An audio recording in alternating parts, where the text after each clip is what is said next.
Hey guys, this is Nirupa Jain making taxation easy for you और अभी अपन start करने जा रहे हैं मॉडल टेस्ट पेपर 3, ठीक है।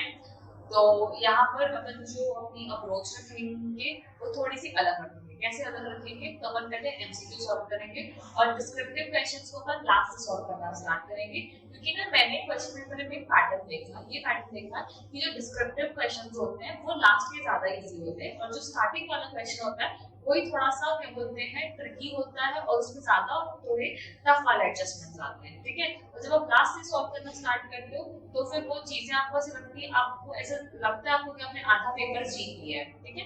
तो कॉन्फिडेंस जो है थ्रू आउट सॉल्व करने में कम नहीं होता है। तो आप भी मेरे साथ ये चीज ट्राई कर सकते हैं, ठीक है। तो पहले आपको एमसीक्यू सॉल्व करना है और उसके बाद डिस्क्रिप्टिव करना है ना, ऐसा नहीं पहले डिस्क्रिप्टिव उल्टा, इतना उल्टा नहीं करना है। डिवीजन ए क्या है? मल्टीपल चॉइस क्वेश्चंस, ठीक है। क्या बोलते हैं? Mister Rudra 4 and 3। Mr. Booth is engaged in business of trading since 2018. His turnover for previous year was 6 crore. पिछले साल का टर्नओवर कितना है? 6 करोड़ है। अब his minor daughter marriage is fixed in December 2024. उसकी minor daughter की marriage fix हुई है।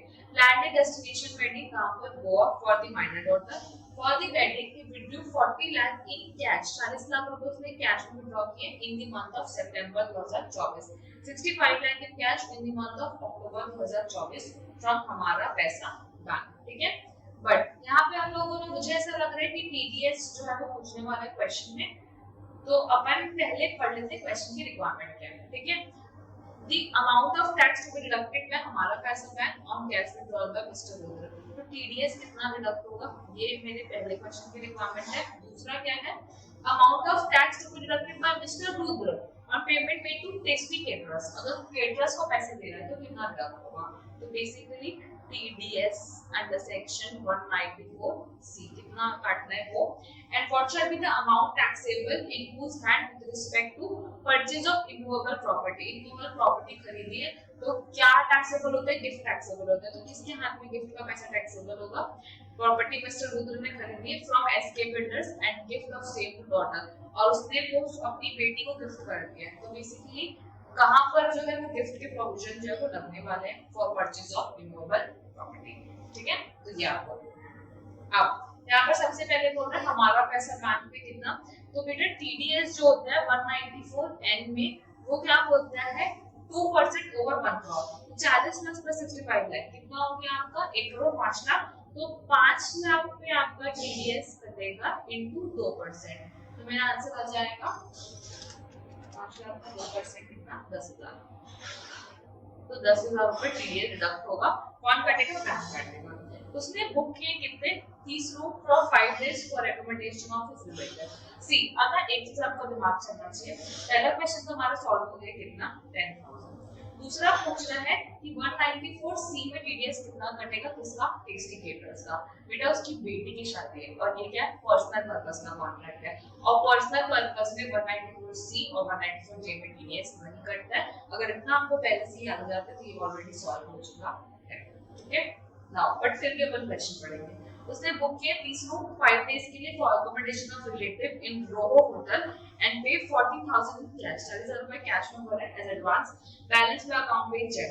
To the catering service of pastry caterers a sole proprietor for wedding which he paid 10,20,000 on 15 October 2024। For her wedding he gifted daughter a house property. बेटी को एक house property gift की है, purchase from SK builder. कहां से purchase किया? SK builder से। Account पे चेक 15 लाख रुपए। स्टैम्प ड्यूटी ऑन 10/10/2024 कितना था? 16 lakh. On date of transfer to minor daughter 20 lakh. Minor daughter को जिसने ट्रांसफर किया उसे कोई लेना देना नहीं है। अब यहाँ पर क्या 16 लाख जो है वो ज्यादा है 110% ऑफ 15 लाख से। तो अगर मैं 15 लाख इनटू 110% कर दूं तो 16,50,000 रुपए, ठीक है। और यहाँ पर कितना है? 16 लाख। तो क्या 50C लगेगा? नहीं लगेगा। तो FVOC कितना हो जाएगा मेरा? FVOC कितना हो जाएगा? 15 लाख ही हो जाएगा, ठीक है। मतलब जो आपकी SDE है वो ज्यादा नहीं है 110% से, तो जो कंडीशन है आपकी वो सेटिस्फाई नहीं हो रही। 50,000 का डिफरेंस वाली कंडीशन सेटिस्फाई हो रही है। तो जो पहली कंडीशन थी ना 50C के ऊपर जो लगती थी वो एप्लीकेबल नहीं हुई। सेकंड कंडीशन जो 50K से ज्यादा होने वाली वो कंडीशन लग चुकी है, तो सिर्फ दोनों कंडीशन सेटिस्फाई नहीं होती है, तो उस केस में गिफ्ट के प्रोविजन यहाँ पर एप्लीकेबल नहीं होंगे। तो जब एक्सके बिल्डर से रुद्र खरीद रहा है तब भी गिफ्ट का प्रोविजन नहीं लगेगा, और जब रुद्र अपनी बेटी को गिफ्ट कर रहा है तब भी गिफ्ट के प्रोविजन जो है वो नहीं लगेंगे, क्योंकि जब आप बेटे को गिफ्ट कर रहे हो तब क्या हो रहा है, पर्सनल पर्पस का कॉन्ट्रैक्ट हो रहा है, और जब बिल्डर से खरीद रहे हो तो कंडीशन सेटिस्फाई नहीं हो रही है। तो उस केस में ना तो ये किसके रुद्र के हाथ में टैक्सेबल होगी प्रॉपर्टी, और ना ही उसकी बेटी के हाथ में टैक्सेबल होगी। ठीक है, तो तीनों एमसीक्यू सॉल्व हो चुके हैं, बाकी पढ़ना चाहो तो पढ़ सकते हो। Mister Ruth paid 45,000 in cash and balance in check to travel agent for return ticket of some relative from US। वहां से लोगों को वापस लेके जिसका कोई काम नहीं है। तो अपने पहला हो गया सॉल्व, सेकंड हो गया और थर्ड भी हो गया। ठीक है, उसके बाद क्वेश्चन नंबर 2। क्वेश्चन नंबर 2 क्या बोलता है, mister Mac bought a residential world, कितना है बेटा 2.5 करोड़, कहां पर करें, south extension Delhi 2018, let out किया on a rent to mister Bihar. The property was funded through loan from PNB, PNB से फंड हुआ था। Interest due for financial year 24-25 का है PNB को 25 लाख, इसमें से हमने 20 लाख जो है वो पे किया है, कितना पे किया उससे कोई लेना देना नहीं है। ठीक है, अब इसमें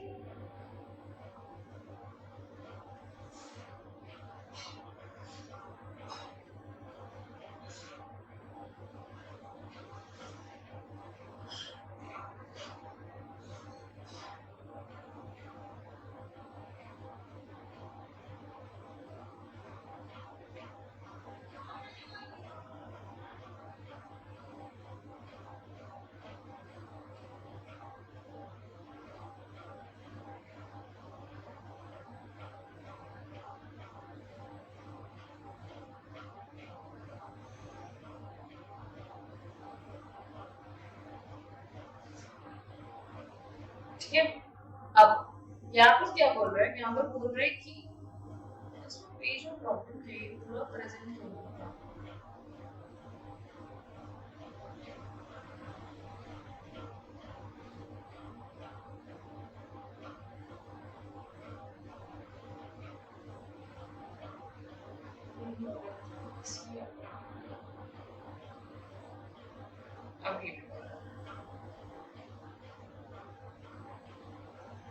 अब यहाँ पर क्या बोल रहे हैं, मिस्टर मयंक ब्रॉड 20 लाख रुपए जो था उसने क्या था, पेड था during the year. Mister Mayank took a loan of 1.5 crore, तो इसने 1.5 करोड़ का लोन लिया था फ्रॉम एसबीआई और 1 जुलाई 2024 for construction of first floor in the self occupation.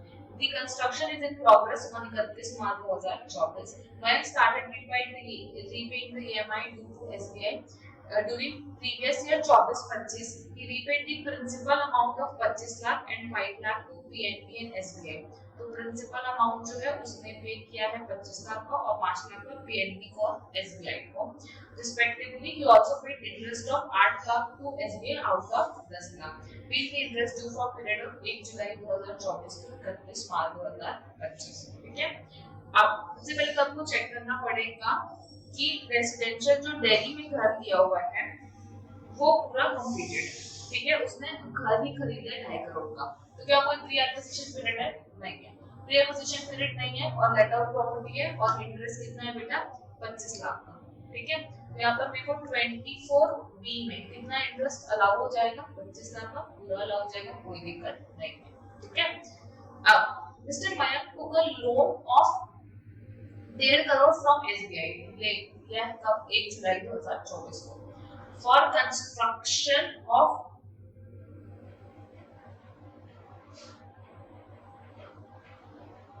First floor. ठीक है, the construction is in progress. 31 March 2025 को क्या कंस्ट्रक्शन कंप्लीट हुआ है, नहीं हुआ है। Mister Mayank started repaying the EMIs due on SBI, SBI में उसने ड्यू स्टार्ट कर दिया। ठीक है, पेमेंट करना previous 24%। Repaid the principal amount उसने भरा है कितना, 25 लाख का और 5 लाख का। क्या फर्स्ट फ्लोर कंप्लीट हो गया है, नहीं हुआ। तो क्या प्री एक्विजिशन पीरियड खत्म हो चुका है, प्री एक्विजिशन पीरियड खत्म हुआ ही नहीं है, पोस्ट एक्विजिशन पीरियड स्टार्ट हुआ है क्या, नहीं हुआ। ठीक है, तो 24B में मुझे कितनी रिडक्शन मिलने वाली है, कितनी रिडक्शन मिलने वाली है, बट 80C में मुझे कितनी रिडक्शन मिलेगी, तो 80C में मुझे रिडक्शन मिलेगी कितनी बेटा, 1.5 लाख की for the payment of principal amount. तो प्रिंसिपल कितना भरा है, प्रिंसिपल अमाउंट को 25 लाख पीएनबी को भरना है, तो उसमें से 1.5 लाख रुपया मुझे एटीसी में मिल जाएगा।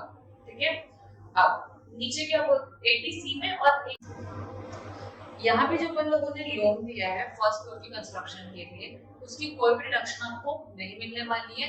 रीजन भी कि आपका एक भी क्या बोलते हैं, जो कंस्ट्रक्शन है वो कंप्लीट नहीं है। ठीक है, तो कंस्ट्रक्शन कंप्लीट है, उस वजह से आपको जो एसबीआई की कोई डिडक्शन नहीं मिलने वाली एसबीआई के लोन की। और जो पीएनबी का लोन है उसमें इंटरेस्ट में आपको मिलेगा 25 लाख और एटीसी में आपको मिलेगा कितना, 1.5 लाख रुपए। उसके बाद नेक्स्ट बात करते हैं, Mr. Mayank owns another house in Haryana. Haryana में उसका एक घर है. He transferred the house to minor daughter Miss Sia on her birthday as a birthday gift. Miss Sia gave the said house to local panchayat from September 2024 at a rent of rupees 5,000 per month. Mrs. Mayank total income for Mrs. Mayank total income for assessment year 25-26 is higher than of Mr. Mayank. This is the first year when Miss Sia has any source of income. अब next क्या बोलता है, mister Mayank brought electric vehicle 50 lakh की loan लिया है BSM bank से। Sanction हुआ है 1/4/2022 को, जिसमें इंटरेस्ट लगा है कितने का, 7 लाख का।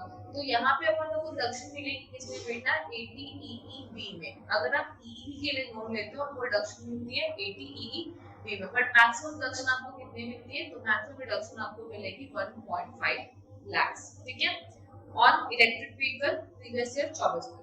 Mr. Mayank has taken the loan from ACBC Bank. कोई बैंक की वजह में से लोन ले लिया for daughter higher education, paid 50,000 as interest to ABC Bank. तो 50,000 रुपए आपको एजुकेशन लोन मतलब एटीई के डिडक्शन मिल जाएगी। ठीक है, अब उसने मेडिक्लेम पे किया है 20,000 का to new India insurance scheme for insuring health. तो यहाँ पे आपको रिडक्शन मिल जाएगी किसमें, 80D में। Based on the above case scenario आपको चूज करना है एमसीक्यू।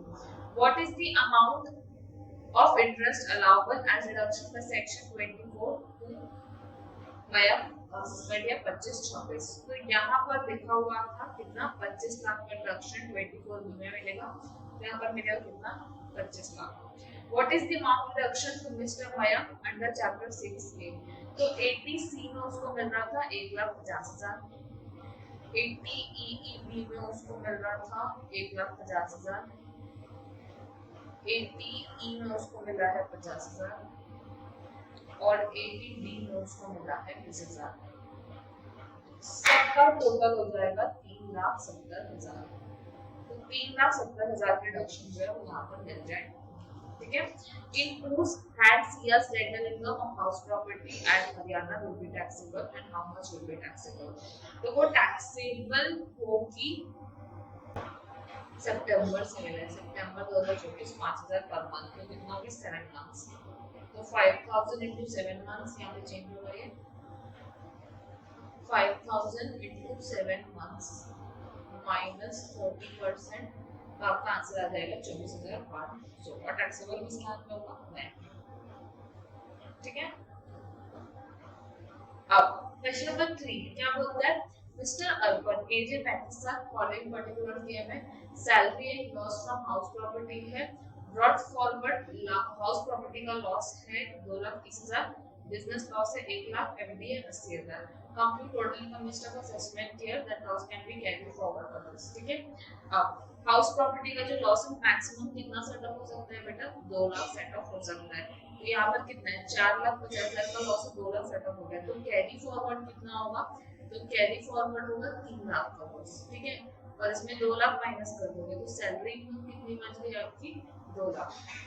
उसके बाद नेक्स्ट बिजनेस लॉस है कितना आपका, 1 लाख। सैलरी के केस में एडजस्ट होता है कि नहीं होता, एफडी के केस में हो सकता है।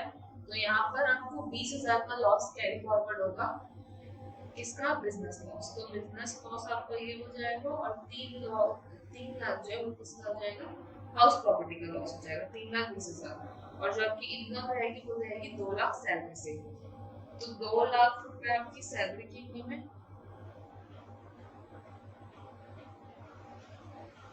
4,50,000 हो गया, मैंने 5 लाख ले लिया ना, 4,50,000 2 लाख गया, यहाँ पर 2,50,000 बचा 2.5 लाख।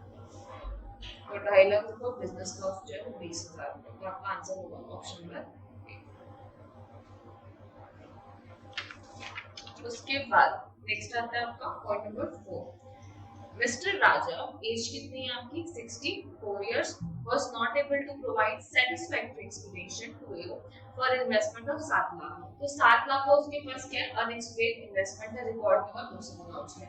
टैक्स पेबल आपको निकालना है। तो जो आपकी अनएक्सपेक्टेड इनकम होती है उसमें टैक्स रेट कितना होता है बेटा 60%। तो 7 लाख इंटू 60% इंटू सरचार्ज कितना है 25% इंटू 4%। मेरा फाइनल आंसर आ जाएगा 7 लाख इंटू 60% इंटू 1.25 इंटू 1.04। तो मेरा आंसर आ जाएगा 5,46,000। तो 7 लाख की इनकम में आपको 5,46,000 का टैक्स भरना है और इंटरेस्ट और पेनल्टी अलग से। ठीक है, यहाँ तक हमारा कंप्लीट हो चुका है। अब अपन स्टार्ट करेंगे किसके साथ? तो अपन स्टार्ट करेंगे बेटा क्वेश्चन और आंसर के साथ।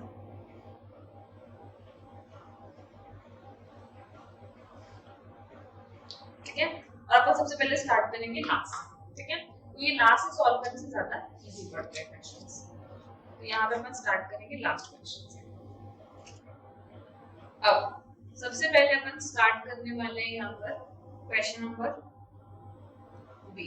मिस्टर शैलेश कौन है? मार्केटिंग मैनेजर है स्माइल लिमिटेड में। फ्रॉम द फॉलोइंग इंफॉर्मेशन आपको क्या निकालना है? Income chargeable and the head salary is opted out of unpaid PSU। opted out मतलब unpaid PSU आप नहीं कर रहे हैं। बेसिक सैलरी कितनी है 70,000 पर मंथ। 70,000 पर मंथ दिया हुआ है, इनटू 12 कर लेंगे तो मेरा आंसर आ जाएगा 8,40,000। ठीक है, नेक्स्ट आपका डी 40% ऑफ बेसिक सैलरी। तो 8,40,000 का 40% होता है 3,36,000। ठीक है, he is provided with health insurance claim approved by IRDA 20,000 incurred by Smile Limited। तो हेल्थ इंश्योरेंस अगर उसको मिला है उसका प्रीमियम एम्प्लॉयर पे कर रहे हैं तो ये क्या होता है? एग्जेम्प्ट होता है। ठीक है, 10,000 as gift voucher on the occasion of his marriage anniversary। तो यहाँ पर 10,000 आपका पूरा टैक्सेबल हो जाएगा। ठीक है, उसके बाद उसको मिल रहे हैं 800 इक्विटी शेयर अगस्त 2024 में। अलाउड हुआ है 450 में, फेयर वैल्यू मार्केट वैल्यू 700। तो 700 की चीज अगर 450 में मिल रही मतलब आपको 250 रुपए का डिस्काउंट मिला है 800 शेयर के ऊपर। तो आपको टोटल में ईसॉप जो वैल्यू मिली है वो कितने की मिली है? 2 लाख रुपए का आपको ईसॉप मिला है, मतलब सस्ते में मिला है 2 लाख रुपए। अब he is provided with what बेटा? फर्नीचर ड्यूरिंग सितंबर 2020। सितंबर 2020 में उसको क्या मिला हुआ? फर्नीचर मिला है। The furniture was used as his resident for personal purpose। अब उसको 2020 से मिला था और इतने दिन तक हमने पर्सनल पर्पस के लिए यूज करा था। तो यूज ऑफ फर्नीचर भी टैक्सेबल होगा। क्या? यूज ऑफ फर्नीचर भी उसके हाथ में टैक्सेबल होगा।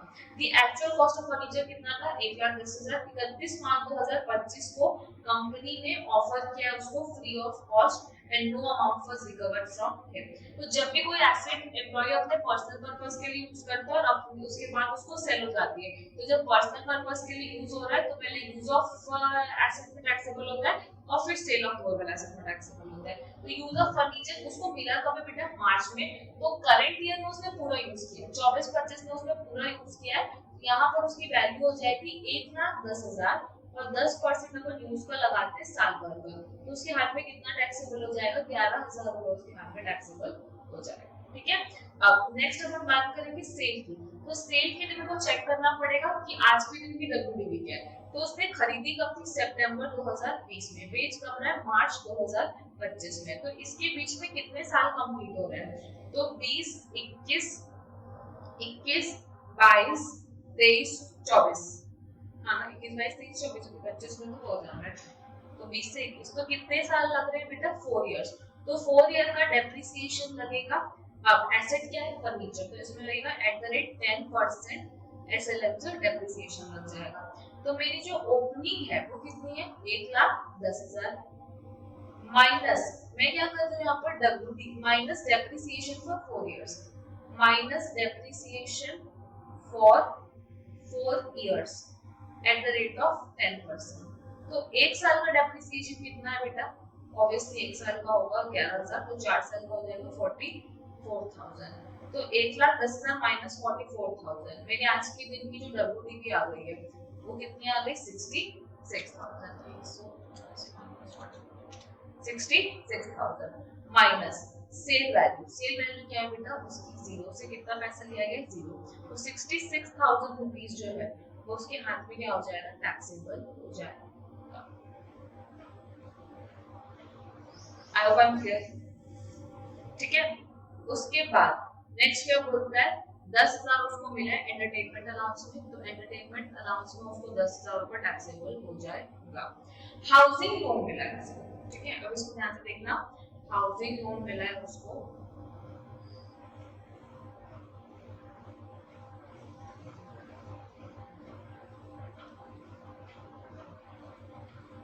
अब यहाँ पे ध्यान से देखना, उसको क्या लेना है, सॉरी हाउसिंग लोन मिला है, रेट क्या है 4.5%, प्रोवाइड्स माय लिमिटेड, आउटस्टैंडिंग कितना है बेटा 15 लाख रुपए, 50,000 is paid by Mr Shailesh every quarter towards principal starting from June 2024। तो वो जून से पे कर रहा है और हर क्वार्टर पे कर रहा है, लेंडिंग रेट है और कितना है 8%। तो उसको फायदा कितने का होगा, अगर मार्केट में 8% में मिल रहा है और उसको 4.5 में मिला है तो फायदा कितना हो रहा है बेटा 3.5% का हो रहा है, और 3.5% का उसको हर महीने फायदा हो रहा है। तो इसके लिए आपको मंथली लोन परक्यूसेंट कैलकुलेट करना पड़ेगा।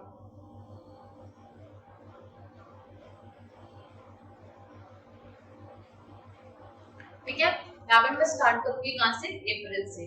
तो अप्रैल 2025, मई 2025, अप्रैल, मई, जून, जुलाई, अगस्त, सितंबर, अक्टूबर, नवंबर, दिसंबर, जनवरी, फरवरी और मार्च।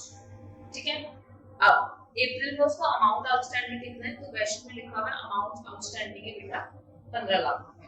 मई में भी कितना है 15 लाख है। उसके बाद आपने इंस्टॉलमेंट पे किया, तो इंस्टॉलमेंट जो है वो पे हुई है एवरी क्वार्टर स्टार्टिंग फ्रॉम जून। तो यहाँ पर आप देखते हो तो जून के एंड का बैलेंस लिख रहे हो, तो इंस्टॉलमेंट माइनस करने के बाद लिखोगे तो यहाँ पर आएगा 14.5 लाख, नीचे भी आएगा 14.5 लाख, 14.5 लाख, 14.5 लाख और 14.5 लाख, क्योंकि आपका जो पेमेंट हो रहा है वो क्या हो रहा है हर क्वार्टरली हो रहा है, तो क्वार्टरली आप 50,000 माइनस करते जाओगे। तो यहाँ पर आपका हो जाएगा कितना 14 लाख, फिर यहाँ पर आएगा 14 लाख, फिर आएगा 14 लाख, फिर आएगा 13.5, 50,000 पेमेंट हो गया, 13.5, 13.5, 13.5 लाख और नेक्स्ट लास्ट आएगा आपका क्या 13 लाख। ठीक है, ये आपका आउटस्टैंडिंग बैलेंस हो गया। उसके बाद आपको फायदा कितना मिल रहा है, तो आपको फायदा मिल रहा है बेटा 3.5% का, क्योंकि 4.5% में आपको लोन मिल रहा है और 8% आपको मार्केट में मिल रहा है, तो फायदा हो रहा है 3.5% का। तो 3.5% डिवाइडेड बाय आपका 12, क्योंकि आपको एक महीने का वैल्यू निकालना है। तो यही चीज आपको हर बार करनी है, 3.5% डिवाइडेड बाय 12। तो फर्स्ट में आपका आंसर आएगा 4375, फिर वापस से सेम आंसर आएगा 4375। फिर सेम चीज आपको हर जगह रिपीट करनी है, यहाँ पर भी, यहाँ, यहाँ, यहाँ, यहाँ, यहाँ और यहाँ। ठीक है, तो यहाँ पर आप रिपीट कर दोगे, सेम आपको कैलकुलेशन रिपीट करना है सब जगह। तो जून का आपका आंसर आएगा 4229, उसके बाद जुलाई का भी सेम आएगा 4229, फिर अगस्त का भी सेम आएगा 4229। ठीक है, सितंबर का आपका आंसर आ जाएगा 4083, तो 4083, फिर आएगा 4083, फिर आएगा 4083। ठीक है, ये आ गया।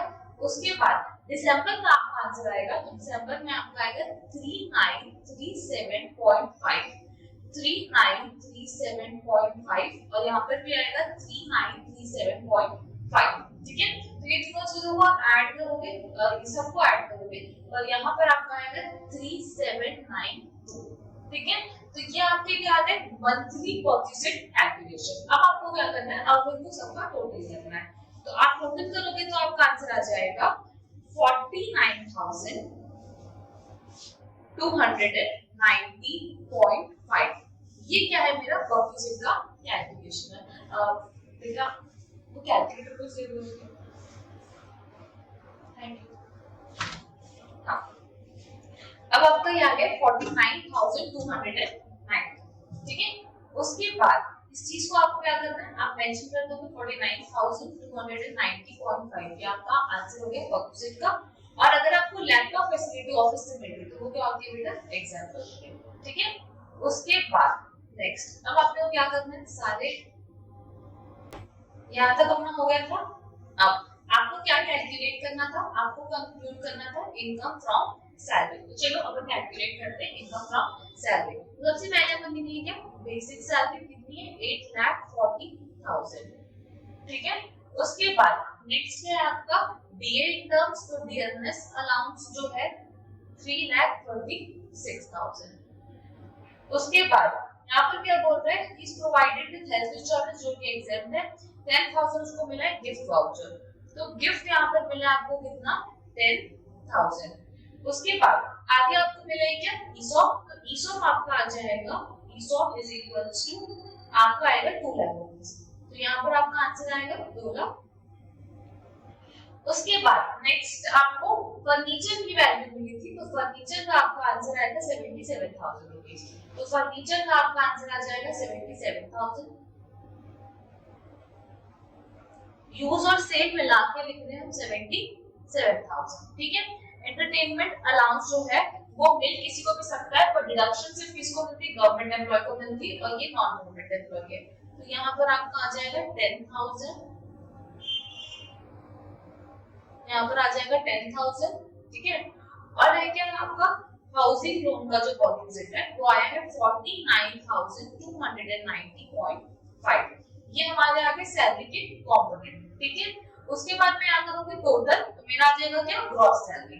तो ग्रॉस सैलरी मेरी आ जाएगी यहाँ पर 15,22,290.5, जब मैं सबका टोटल करूंगी। अब माइनस करेंगे अपन स्टैंडर्ड डिडक्शन जो कि हुई कितनी, 50,000, क्योंकि ऑप्शनल टैक्स रिजीम है। तो यहाँ पर मेरा आ जाएगा income from salary is equals to 40,72,290.5, ठीक है। तो ये हमारी आ गई इनकम फ्रॉम सैलरी। तो हमारा जो क्वेश्चन नंबर बी है वो यहाँ पर ऐसे सॉल्व हो गया। सी देखो कितना जल्दी सॉल्व हो जाता है आंसर इसका, ठीक है। तो लास्ट सॉल्व करोगे तो कोई प्रॉब्लम आएगी नहीं, बहुत ज्यादा कुछ नए एडजस्टमेंट्स नहीं होते, मुझे ऐसा लगता है। और जितने भी देखना क्वेश्चन सॉल्व करोगे आप लास्ट से सॉल्व करोगे आपको इजी लगेगा। अब यहाँ पे क्या लिखा है, mister Amar has furnished the following particulars relating to payments made and expenditure incurred towards scientific research for the year ended 31 March। तो आपको साइंटिफिक रिसर्च प्रोडक्शन चाहिए, और यहाँ पर आपको बोला होगा आपको फॉलो क्या करना है, डिफॉल्ट टैक्स रिजीम। तो एक चीज समझना, डिफॉल्ट टैक्स रिजीम के अंदर अगर आप साइंटिफिक रिसर्च में कंट्रीब्यूट करते हो, साइंटिफिक रिसर्च के लिए आपको प्रोडक्शन चाहिए, तो डिफॉल्ट टैक्स रिजीम में जब आप कोई दूसरे बिजनेस में कंट्रीब्यूट करते हो तो आपको कोई डिडक्शन नहीं मिलती है। पर अगर आप अपने बिजनेस में इन्वेस्ट करते हो, अपने बिजनेस के लिए खर्चा करो रिसर्च एंड डेवलपमेंट में, तो ये आपको डिडक्शन मिलेगी। तो जैसे आप देखते हैं यहाँ पर पॉइंट नंबर 1, 2 और 3 ये तीन हो गया। Payment to other person, payment to college है, पेमेंट टू यूनिवर्सिटी है, payment to any other person है, तो इसकी डिडक्शन आपको नहीं मिलेगी। Whereas if I talk about the machinery, तो मशीनरी में आपको डिडक्शन जो है वो मिल जाएगी कितने की, 25 लाख रुपीस की। तो यहाँ पर आपको डिडक्शन मिलेगी कितनी, 25 लाख रुपए की। तो यहाँ पर आपको जो डिफॉल्ट टैक्स जिसमें सिर्फ एक डिडक्शन मिलेगी, दैट इज 25 लाख। बट आपको क्वेश्चन में नंबर कैसे मिलेगा, तो जब आप इसके सेक्शन मेंशन करोगे, जब आप प्रोविजन मेंशन करोगे कि आपको यही करना है, तो इसका जो मेन आंसर है बेटा फॉर्मेटिंग है rather than just giving the answer, ठीक है। उसके बाद नेक्स्ट अपन बात करते हैं किसके लिए, क्वेश्चन नंबर 4 के। 4 क्या बोलता है, डिटरमाइन कैपिटल गेन और लॉस, कैपिटल गेन निकालना है on transfer of listed equity share. 112 ये लग रहा है, एसटीपी पेड एक्विजिशन में भी पे हुआ है, ट्रांसफर में भी हुआ, ठीक है। यूनिट्स ऑफ इक्विटी और गेन इन म्यूचुअल फंड ये है, STP paid and transfer of units for investment in business payable there on following case.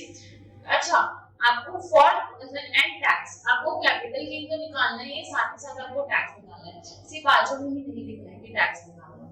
एक चीज ध्यान रखना, अब मिस मत कर देना, क्वेश्चन को बहुत सही से पढ़ना।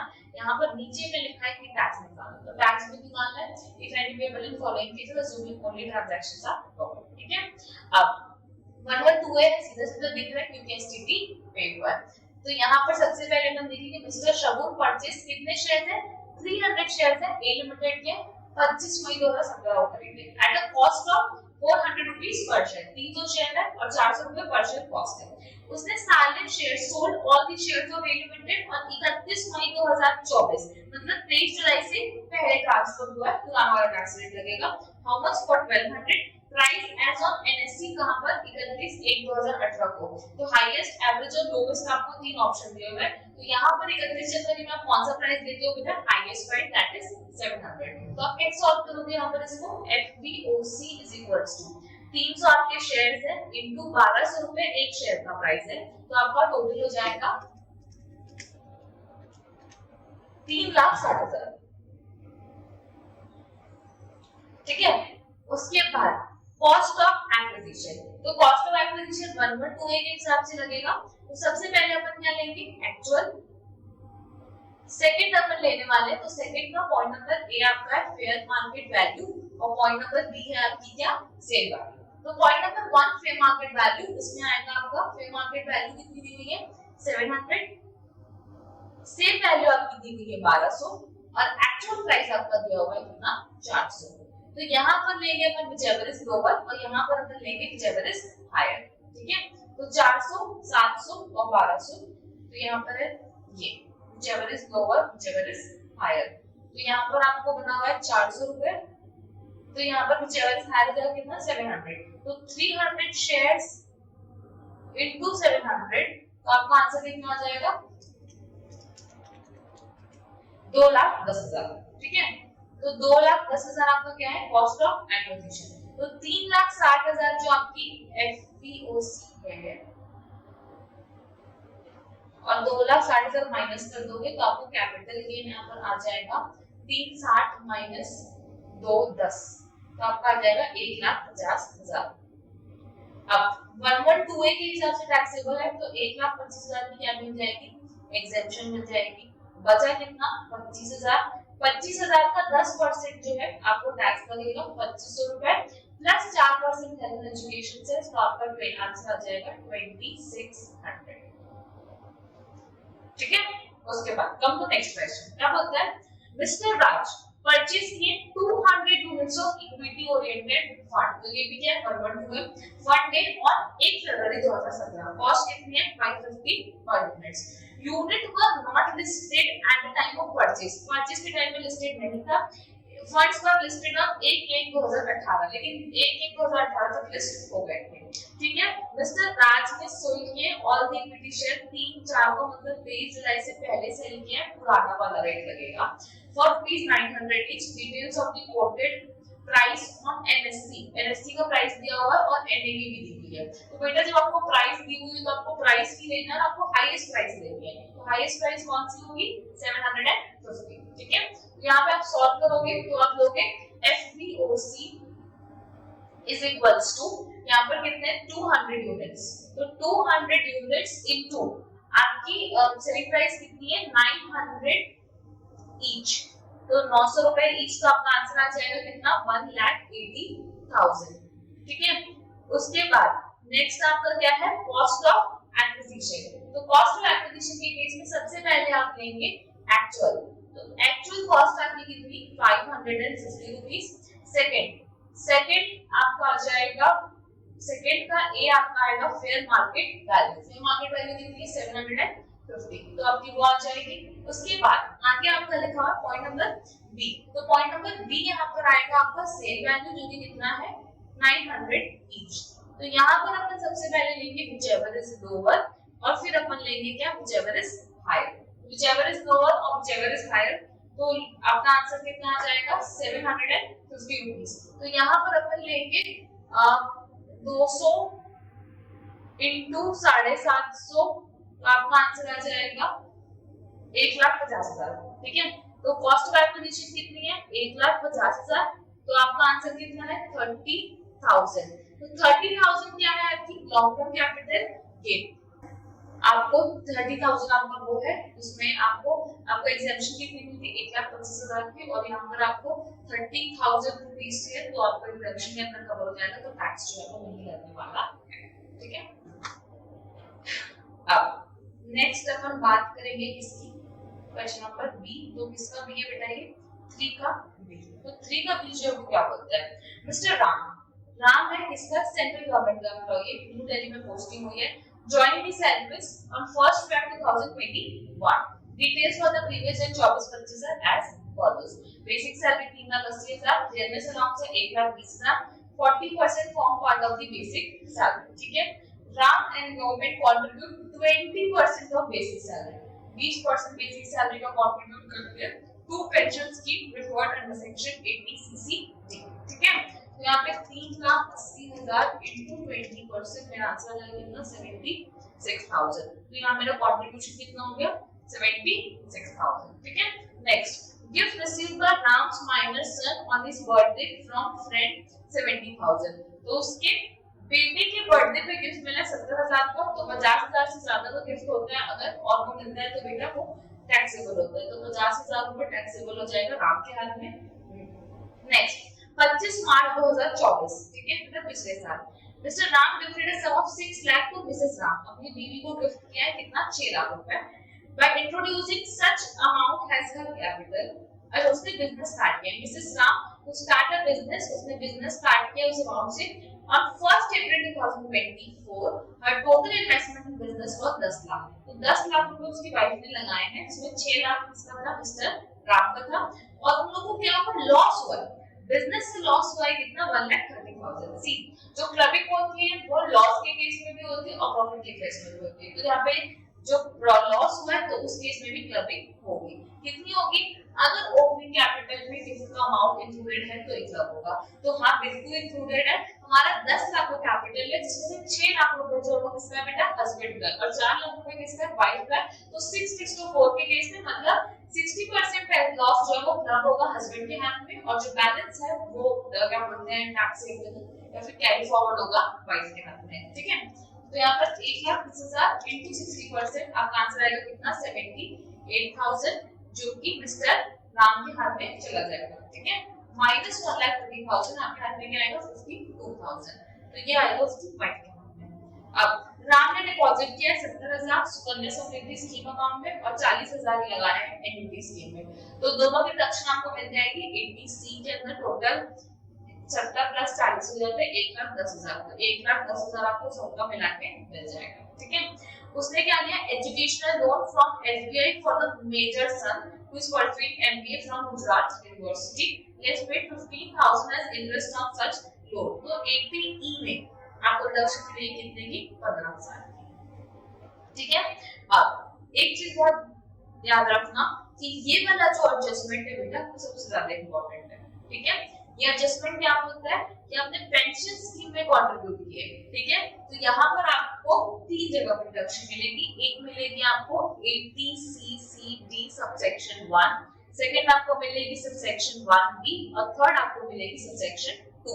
तो मतलब 3 जगह आपको डिडक्शन भी मिलेगी और प्लस जब एम्प्लॉयर कंट्रीब्यूट कर रहे हैं एम्प्लॉय के लिए तो आपको सैलरी हेड में भी टैक्सेबल होगा. ठीक है, तो जब आप सॉल्व करेंगे तो इस बात का आपको ध्यान रखना है. अब now let's solve the question. ठीक है, तो यहाँ पर अपन करते हैं क्वेश्चन सॉल्व करेंगे. सबसे पहले अपन लेंगे क्या, बेसिक सैलरी. तो बेसिक सैलरी है मेरी कितनी, 3,80,000. अब नेक्स्ट है डीए.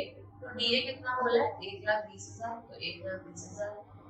उसके बाद एम्प्लॉयर का कंट्रीब्यूशन जो है वो है 76,000, 20% ऑफ बेसिक सैलरी. ठीक है, तो मेरे पास जो ग्रॉस सैलरी आ गई है, मैंने सबको ऐड किया है, तो मेरी ग्रॉस सैलरी जो है वो आ गई है 5,76,000. अब इसमें से माइनस होगा क्या, standard deduction, that is how much of 50,000. तो 50,000 आप स्टैंडर्ड डिडक्शन माइनस कर देंगे तो आपका आंसर आ जाएगा 5,26,000. That will be your net salary.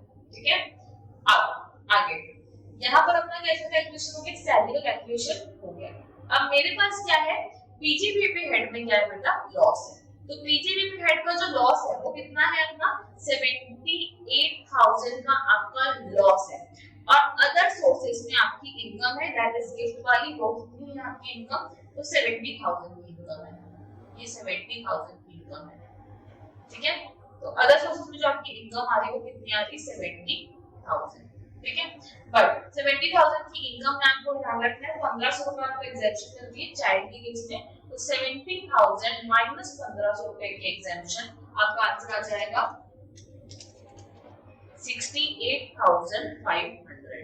ठीक है, इतने की आपको एग्जेम्पशन मिलेंगे 78,000 माइनस 68,500, तो जो आपका कैरी फॉरवर्ड है, तो बैलेंस जो है आपका इसका नेट बैलेंस कैरी फॉरवर्ड, तो 78,000 माइनस दिस 9,500 रुपीस जो है वो अपन क्या कर देंगे, कैरी फॉरवर्ड कर देंगे। तो एक्चुअली मेरे पास इनकम किसकी है, बस सैलरी की है, और कितनी है बेटा 5,26,000, तो मेरा जो जीटीआई है वो हो जाएगा जीटीआई इज इक्वल्स टू 5,26,000। ठीक है, उसके बाद नेक्स्ट अपन लेंगे डिडक्शन एटीसी, तो एटीसी में मेरे को डिडक्शन मिल रही है, एटीसी में मिल रही है 1,10,000। ठीक है, एटीसीसीडी1 में मेरे को डिडक्शन मिलेगी, तो 76,000 का मेरा कंट्रीब्यूशन था, तो मैंने ऊपर भी निकाला था एम्प्लॉय कंट्रीब्यूशन, माइनस में 50,000 कर दूंगी इसका 1 का, मेरा आंसर आ जाएगा कितना 26,000 maximum up to 10% of salary. तो ये जो 26,000 है वो भी 10% ऑफ सैलरी से ज्यादा नहीं हो सकता, तो मुझे निकालना पड़ेगा क्या, सैलरी। इस सैलरी का मतलब क्या होता है, तो सैलरी का मतलब यहाँ पर होता है हमारे हिसाब से, अभी अपन इसको बता रहे हैं,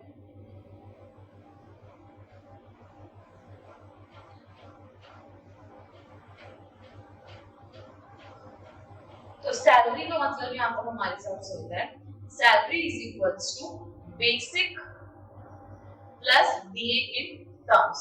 तो बेसिक सैलरी हमारी कितनी है 3,80,000 प्लस डीए इन टर्म्स कितना है, तो 1,20,000 का 40%, 1,20,000 into 40%, 48,000, तो 48,000 प्लस 3,80,000 आपका टोटल आ जाएगा 4,28,000।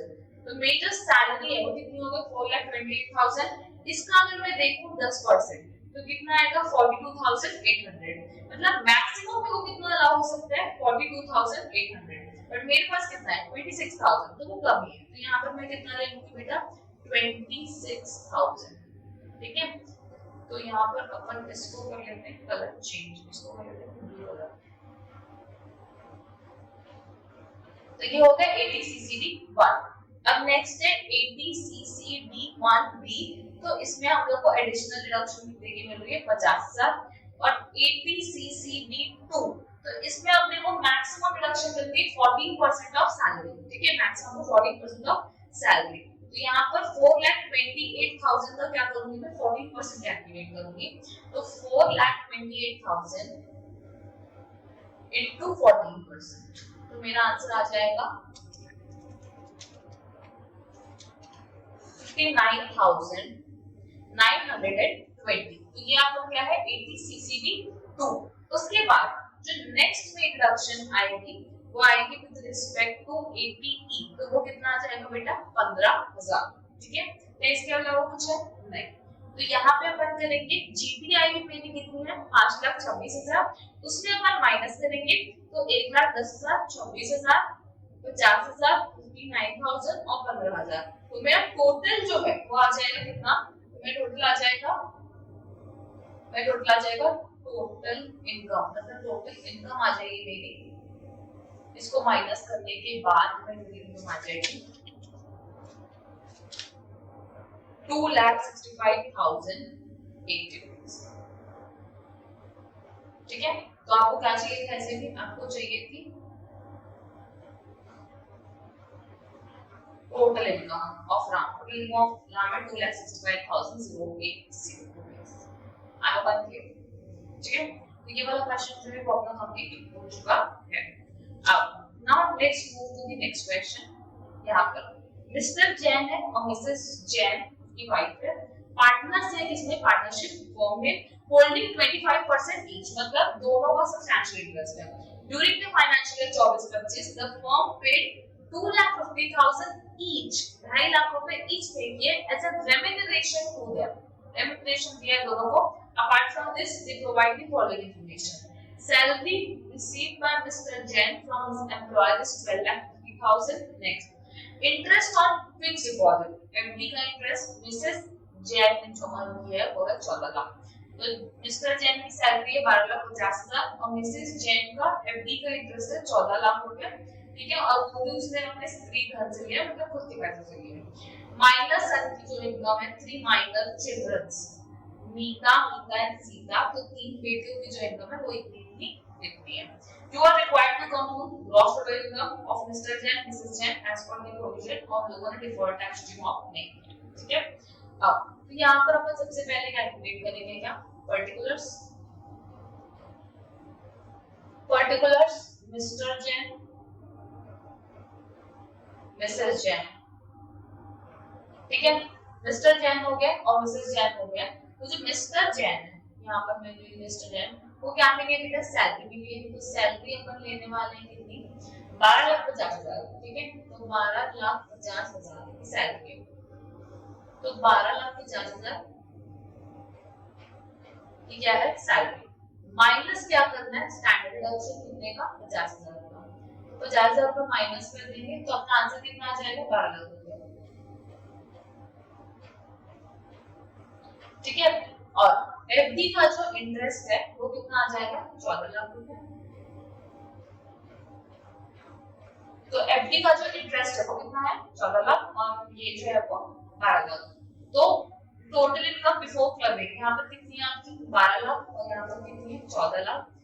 इसी को ही अपन वापस से लिखते हैं, टोटल इनकम बिफोर क्लबिंग के 12 लाख और 14 लाख। तो किसकी ज्यादा है, मिसेस जैन की ज्यादा है, तो क्लबिंग किसके हाथ में होगी, मिसेस जैन के हाथ में होगी। तो पार्टनरशिप फॉर्म से जो मिल रहा है, पार्टनरशिप फॉर्म से जो सैलरी मिल रही है दोनों को 2.5 लाख रुपए, एक जन को मिल रही, तो हस्बैंड वाइफ की मिला के कितनी हो गई, 5 लाख रुपए। 5 लाख रुपए टैक्सेबल होगा मिसेस जैन के हाथ में, और स्टैंडर्ड डिडक्शन मिलेगी जो कि पार्टनरशिप फॉर्म से सैलरी मिल रही है, और पार्टनरशिप फॉर्म की जो सैलरी होती है वो सैलरी हेड में टैक्सेबल नहीं होती है, ठीक है। उसके बाद जो बच्चों की इनकम है, ठीक है, तो इनकम ऑफ किड्स, तो उनकी जो किड्स की या फिर जो चाइल्ड की इनकम है, किड्स की जो इनकम है 15,000 प्लस 10,000 प्लस 2,000, कितना हो गया, 27,000। तो 27,000 क्या है बेटा, उनकी टोटल इनकम है, माइनस एग्जेम्पशन। तो 1,500 रुपए पर चाइल्ड मिल रहा है, तो 3 बच्चों की एग्जेम्पशन कितनी हो जाएगी, 4,500 रुपए। तो 4,500 रुपए आप यहाँ माइनस कर देंगे तो आपको फाइनल आंसर आ जाएगा 14 lakh plus 5 lakh plus 27,000 minus this, तो आएगा 19,22,500, और इधर आपका तो आएगा सीधा सेम 12 लाख रुपए जो पहले था। तो मिस्टर जैन की जो जीटी आएगी वो है 12 लाख, और मिसेस जैन की जो जीटी आएगी वो आएगी 19,22,500, ठीक है। उसके बाद कम टू दिस क्वेश्चन, क्या बोलते हैं यहाँ पर, briefly discuss the provision of TDS TCS कितना डिडक्ट होगा वो बताना है।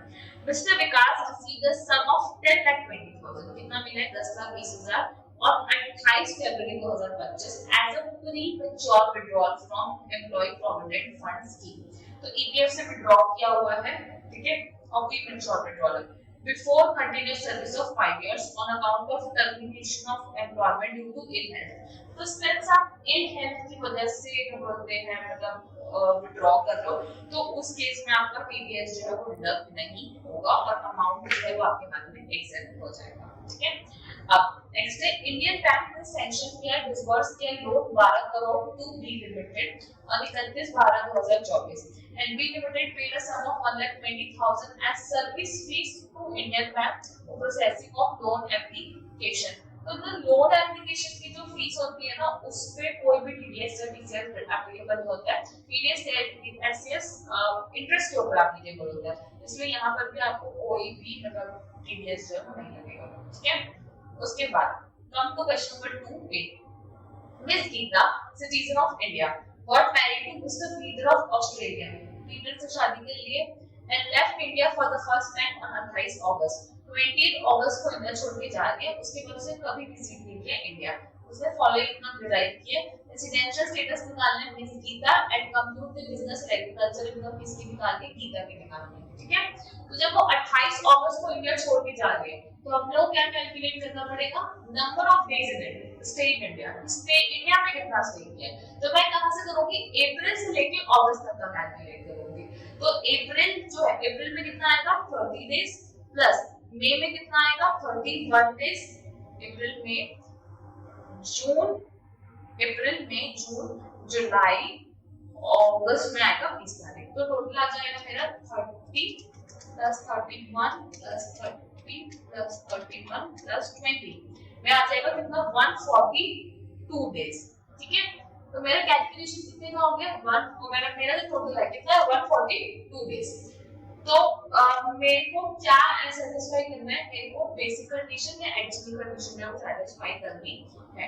तो फर्स्ट वाली बेसिक कंडीशन बोलती है 180 डेज और मोर, तो वो तो मैं सेटिस्फाई नहीं करती हूं।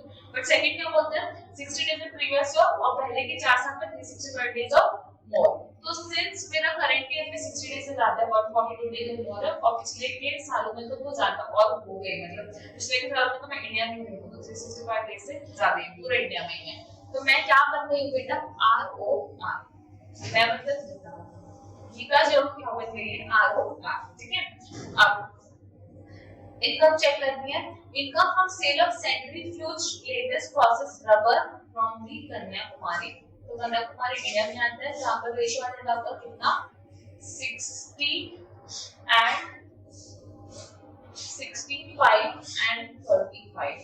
ठीक है, sale of coffee grown cured roasted in Colombo, since Colombo में हुआ है तो ये आपका पूरा बिजनेस हो जाएगा, तो 100% आपका बिजनेस इनकम है। उसके बाद sale of tea grown manufacturing West Bengal में, तो आपका आएगा 60 और 40। Income from sapling and seeding grown in nursery and coaching, basic operations were not carried out on her land, basic operation जो है उनकी लैंड पे कैरी आउट नहीं हुए थे। तो यहाँ पर आपको ये जो है वो क्या होते हैं एग्रीकल्चर इनकम है। नर्सरी में अगर आप कुछ भी ग्रो करते हो तो एग्रीकल्चर, तो वो पूरा एग्रीकल्चर, मतलब 100% आप क्या लोगे एग्रीकल्चर इनकम ले लोगे। तो यहाँ पे आप कुछ नहीं करोगे, बाइफरकेट करोगे, दो आपके क्या बनेंगे कॉलम बनेंगे। ये आपको ऐसे बनाना है, ये आपका ये रहेगा। पहला वाला जो है आपका वो जो है वो क्या है आपका, पहला वाला जो है आपका वो है बिजनेस इनकम एग्रीकल्चर इनकम। तो पहला वाला आपका क्या है बिजनेस इनकम, सेकंड वाला क्या है आपका एग्रीकल्चर इनकम। ठीक है, बिजनेस इनकम और एग्रीकल्चर इनकम। तो सबसे पहले आपका है कितना 1,50,000 into 65% और 35%, तो 1,50,000 into 65% 97,000 पहला वाला होता है आपको क्या है एग्रीकल्चर इनकम, और जो कम वाला है वो कौन सा है बिजनेस इनकम। तो 1,50,000 का मैं करूंगी 65 और 35%, तो जो मेरा आंसर आ जाएगा वो आएगा 97,000 कितना 500। तो यहाँ पर आएगा 97,500 और यहाँ पे आएगा 52,500। ठीक है, उसके बाद ये तो पूरे बिजनेस है, तो आ जाएगा कितना 5 लाख रुपए।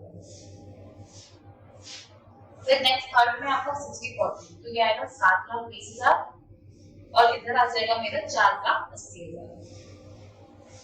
नेक्स्ट मेरा है कितना एग्रीकल्चर 100%, तो इधर आएगा कितना 2 लाख। अब मुझे क्या करना है टोटल करना है, फिर टोटल आ जाएगा 10,17,500 और यहाँ पर मेरा टोटल आएगा 10,32,500। ठीक है, तो एग्रीकल्चर इनकम इतनी है और बिजनेस इनकम जो है वो इतनी है।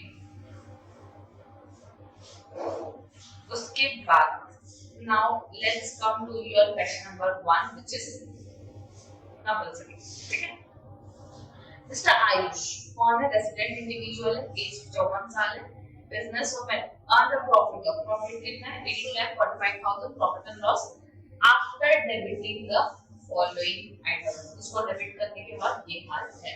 ठीक है, डेप्रिसिएशन इतना, short term capital gain on 1 May on transfer is this, इसको माइनस कर देंगे और ये जाएगा कहां पर मेरा कैपिटल गेन, तो ये capital gain. Income tax refund है, इसमें से इंटरेस्ट है 4550, तो माइनस हो जाएगा पूरा ये, तो ये माइनस होगा और अदर सोर्सेस में आपका जाएगा 4550 माइनस होगा 15,550, 15,550 ये माइनस करेंगे। डिविडेंड इनकम इंडियन कंपनी से ये है 15 लाख और रिसीव हुआ आपको 5,000 से कम, तो कोई मतलब टीडीएस नहीं कटा है, तो ये भी आपका हो जाएगा 15 लाख रुपए माइनस हो जाएगा और अदर सोर्स में टैक्स होगा हो जाएगा। ठीक है, उसके बाद नेक्स्ट क्या बोलता है, mister Ayush installed a new plant and machinery, नई कार्डन मशीन भी इंस्टॉल की है, इसे पानी की भी क्या हुआ।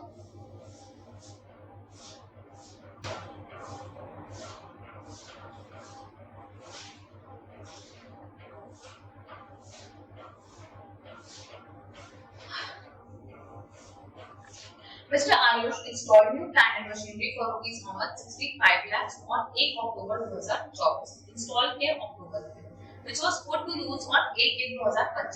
1/1/2025 को put to use किया. Depreciation including additional depreciation on this amount of 65 lakh is included in the depreciation debited in profit and loss account.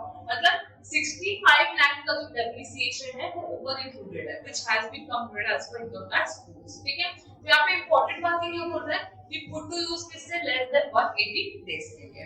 अब नेक्स्ट लाइन क्या बोलती है, mister Ayush took a loan from SBI 50 lakh और 1 सितंबर 2024 loan लिया 1 सितंबर को eight 10.5% per annum to purchase such plant and machine. तो machine खरीदने के लिए 50 लाख का लोन लिया है। Total interest up to 31 March 2025 has been paid on 31 March 2025। Interest हो गया, same has been debited to profit and loss account. ठीक है, तो पूरा जो इंटरेस्ट है वो प्रॉफिट एंड लॉस में डेबिट हो गया। अब कितना इंटरेस्ट डेबिट हो गया होगा, तो सितंबर में लोन लिया अगर तो अपन सितंबर से लेके मार्च तक का कैलकुलेट करेंगे। तो आयुष ने लोन लिया 50 लाख का और सितंबर में लिया तो 9 10 11 12 4 महीनों 3 महीनों 7 मंथ्स। ठीक है, तो यहाँ पर 50 लाख इनटू 10.5% इनटू 7 मंथ्स, तो कितना हो गया होगा 50 lakh into 10.5% into 7 divide by 12।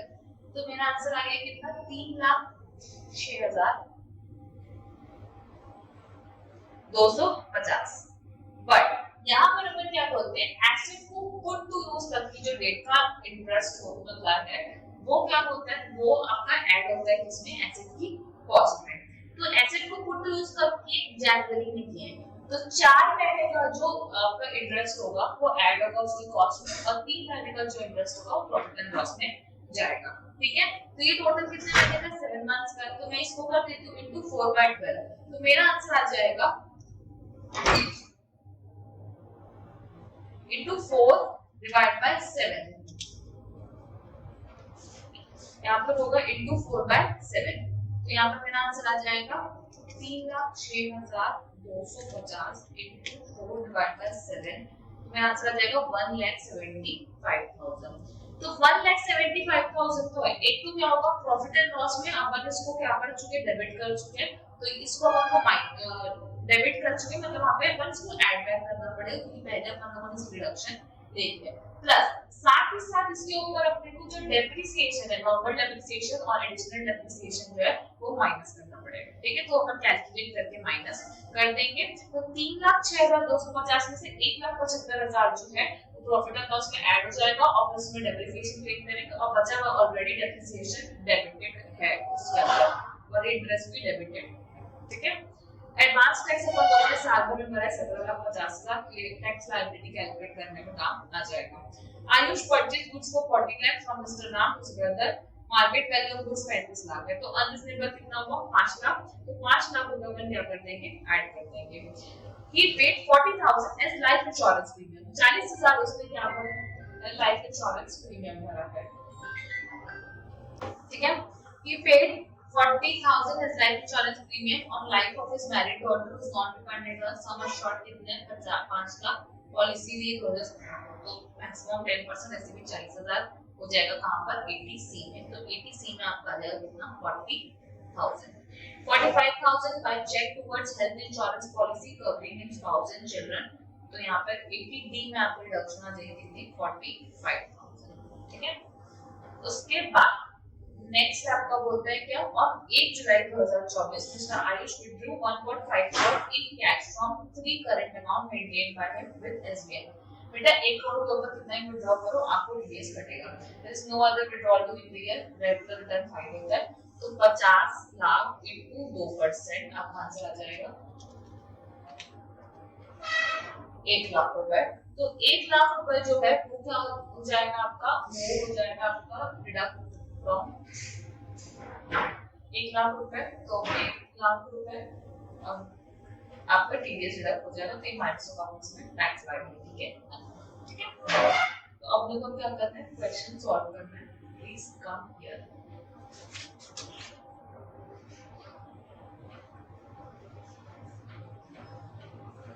और इसमें क्या बोला, कौन सा रिजीम बोला है, बेस्ट मैनर बोला है। Assuming that yes, if paid out of the default tax, मतलब normal tax rate से total income minus tax rate। ठीक है, सबसे पहले अपन लेंगे क्या, PGBP। PGBP में मेरा नेट प्रॉफिट जो है, तो नेट प्रॉफिट में आ जाएगा 82 लाख 45,000।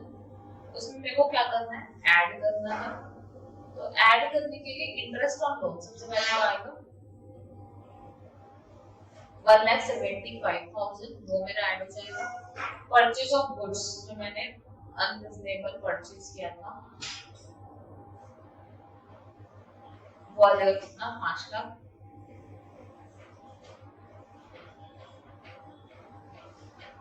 और कुछ है क्या, तो और कुछ भी नहीं। ठीक है, ये ऐड होगा। अब हम बात करेंगे किसकी, लेस।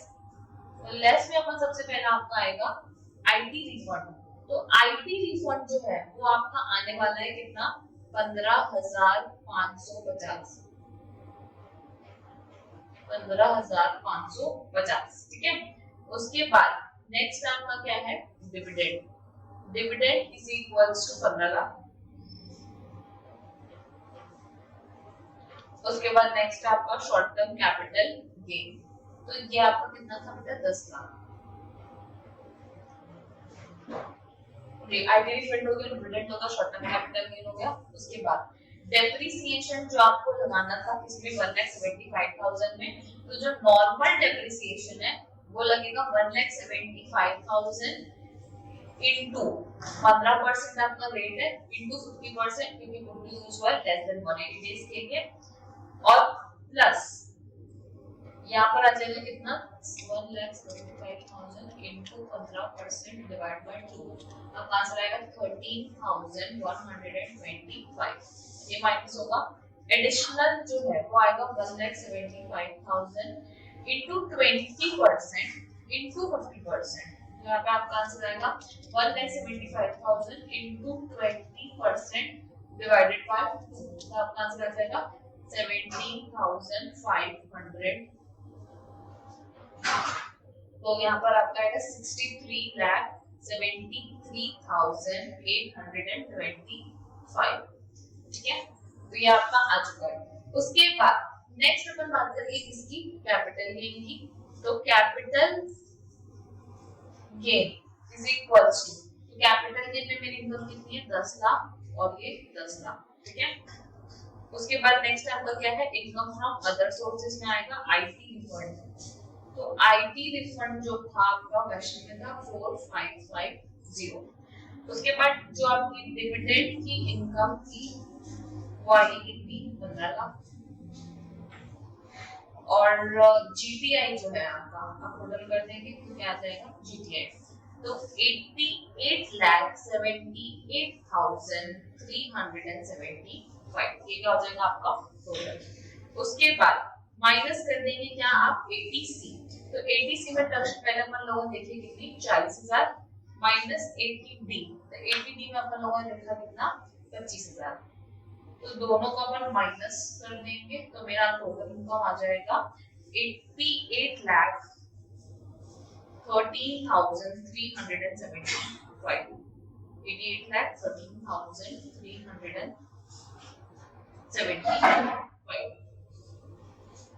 ठीक है, अब यहाँ पे मैंने उसको क्या निकालना है, टैक्स लायबिलिटी। तो टैक्स का अपन सीधा सीधा अब, बट इसमें अपने को क्या है, कैपिटल गेन कितना है, 10 लाख है। बाकी तो ये स्लैब रेट से लगेगा, ये भी स्लैब रेट से लगेगा। यहाँ पर अपन लेंगे short term capital gain at the rate of 15%। Short term capital gain at the rate of how much, 15%। तो 15% of rupees how much, 10 lakh. तो उसका 10 लाख का 15% आपका हो जाएगा